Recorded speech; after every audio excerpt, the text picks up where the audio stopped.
Welcome back, guys. Now today we will be seeing if the A-10A Premium is worth the purchase. Now it is a lot of money, around $60, so that's going to cost you a lot, but it is at a BR of 9.7. So we'll be talking about all of its armaments in every game mode, including Tank RB, Air RB, and Sim. We'll mostly be using my favorite weapon, the AGM-65. But before we do that, make sure to make the subscribe button, purchase an A10, even though he's only level 6. Now, the only reason I grinded US tanks was because of the A10. So when they added this to the update, you can imagine my excitement. Now, a really good tank to tank on this 9.7 lineup is the M1128.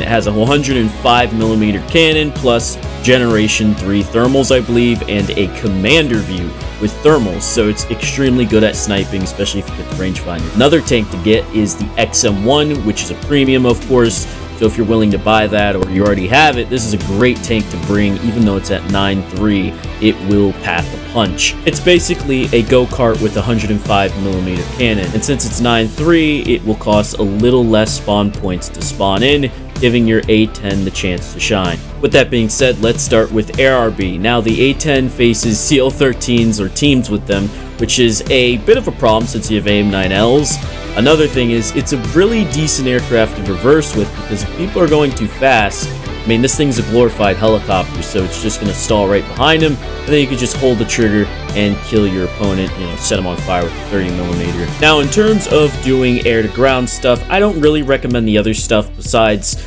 the Mavericks and the GBUs, but for this bit, we will be just using the Mavericks.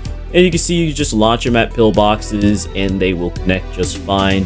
Of course, doing this a lot will garner a lot of RP.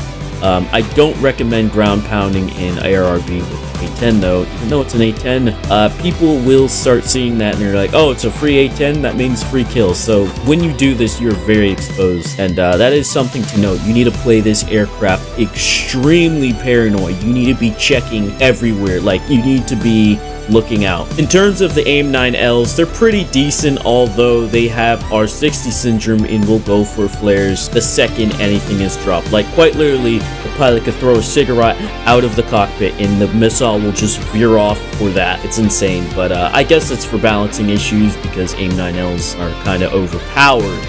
But with that being said, you could just burst things in a head-on, or just ram them like I did, and then, still fly, because this thing has very redundant systems, but not that redundant. Now, in terms of doing maneuvers and making people overshoot, it's pretty risky, because you're basically a prop, but when it is done, it is extremely well, especially if you're locking onto an aircraft that doesn't have countermeasures or has very little at least. That is the main tip about this aircraft. I recommend you use the AIM-9Ls on aircraft that either have very little flares or none, because if you're going to waste 2 AIM-9Ls, at least waste it on something you know it's going to kill. For example, this Lightning, he's running away. I launched the AIM-9, it just tracks him, he has no countermeasures, he tries to maneuver, missile just has no problem catching him and giving him cardiac arrest. Now, in terms of other aircraft, you could do head-on aspect and all that fun stuff, but again, I do suggest you do this on aircraft that do not have countermeasures. Also, in the case you're not able to cool up an AIM-9 immediately, there is always the GAU-8 to save your life. But in the case where you go into a head-on with an A10, there's pretty much nothing you can do but pre-fire. You're both probably going to get hit and die, and that's just how it is. I mean, GAU-8 versus GAU-8, that's how it turns out, because unfortunately these aircraft in the head-on are both very deadly, so I just go jousting. But you can see with other aircraft it does just fine in the head-on, especially if you use the AIM-9Ls on something that doesn't have countermeasures. There's quite literally nothing they can do. It's absolutely great. But you could see another head-on here, you just launch the AIM-9 and it tracks, boom. He didn't pop out too many countermeasures. This one, his missile just misses completely and I'm able to cut his wing off, which was I will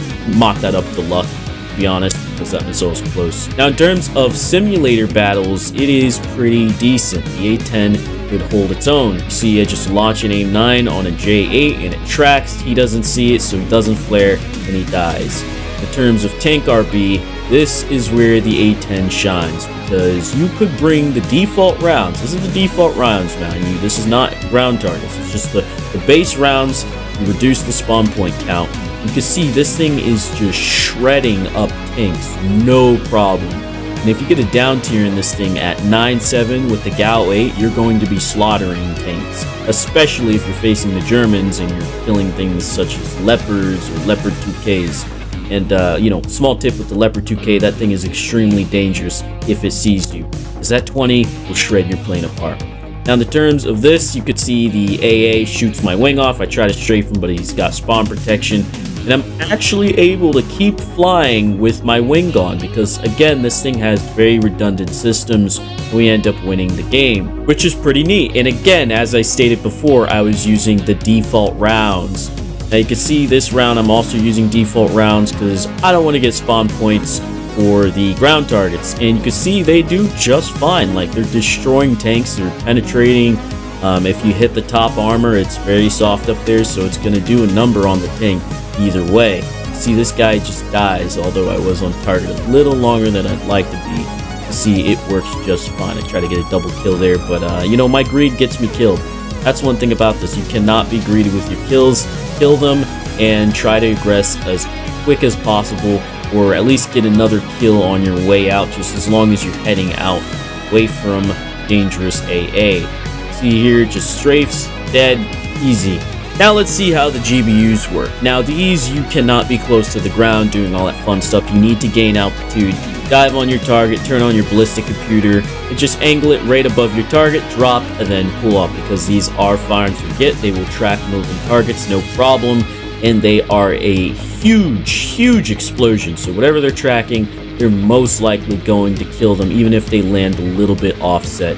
Another thing to note is when you're locking stuff at certain ranges, they will look like they're not locking them, or it won't look like they're rendered correctly.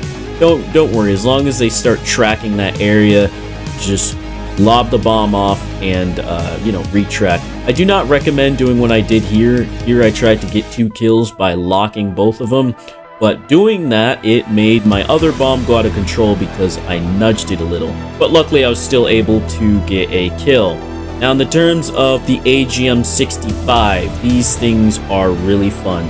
You could use these at lower altitudes if the terrain provides cover, or you can use them at higher altitude, which I prefer. But in this specific match, there was an AA and he kept launching at me, so I was like, you know what, I'm going to fly low and try to get him. See right there, it hits him. I try to lock him again. I see his launch. I'm like, okay, here he is.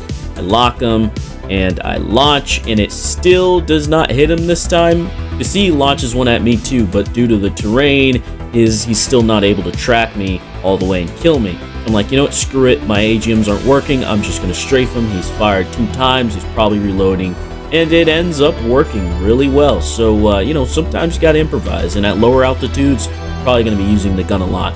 Now, at higher altitudes, this is where things could get pretty crazy, especially since SAMs could see you. So I do recommend going as high as possible, over 10,000 feet preferably, and locking your targets and launching as many AGM-65s as you can. You can see here I get shot down, but I was able to snag 2 kills, and that was a horrible tactic. So what I suggest is flying super high, above 10,000, locking a target, launching your Maverick, and then looking for another target, but you can't get too close. You know, you gotta launch it.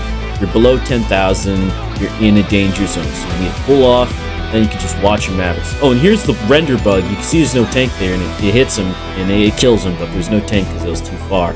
But yeah, I was able to get 2 kills there, so, you know, occasionally you can do that. You can see here I launch an AIM-9 on an A-10, and I'm at higher altitude, so he doesn't notice it, and bam, it kills him. So these are the benefits of doing this at a higher altitude. You can get more kills, as long as you egress at the right moment, you turn on your countermeasures, periodic deployment, you should be fine.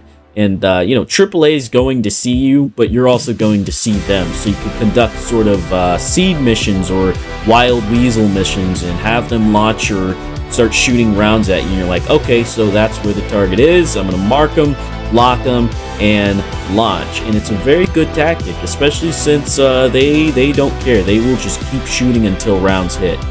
And I do suggest bringing a mixed countermeasure payload. Now, you could see that I was dumping flares and chaff there, and you're like, okay, well, that's AAA, why are you doing that? Well, the reason I was doing that is because they were trying to lock me and determine where to shoot to kill me. So I do suggest bringing it even against AAA, because you could give them a hard time, calculating how to kill you and all that fun stuff. But you can see here, like, just look how overpowered these Mavericks are. You can just go at far ranges, lock them. In this scenario, I was like, you know what, screw it. I'm just going to switch to guns. I'm too close. And I bird him. I do not suggest getting this close to the ground because you could die and AAA will see you and try to murder you. You can see here, I was able to lock 2 targets, launch, and one of the Mavericks end up failing.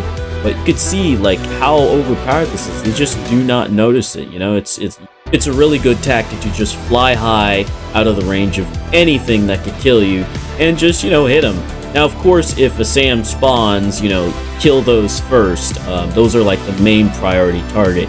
And if somehow you get up tiered and there's a flak Brad, well, you're pretty much screwed unless you fly low and, you know, wait till he dies by other tanks or try to kill him yourself. But when the skies are clear, you could just totally dominate the entire match with a freaking A-10. You can see there, I just hit him.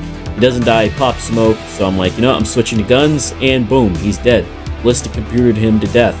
You see here, this guy, he's at his main. He starts shooting at me. AAA, I just get my bird on, and boom, he's dead. So you can see how OP this could be in a tank RB match. With that being said, is the A-10A worth the purchase? Now, it is a premium, so you're getting RP boosters and all that, plus 2,000 golden eagles. And if you have a tank that could support this, like a 9.7 tank, I think it's absolutely worth it. But if you're just getting this aircraft to fly at an air RB or even air sim, honestly, I don't think it's worth it. The A-10 would just be a waste of money since it's not meant for air-to-air and all that fun stuff. But yeah, thank you guys for watching. Tell me what you guys think down below in the comments. Like, share, and subscribe, and take care, guys.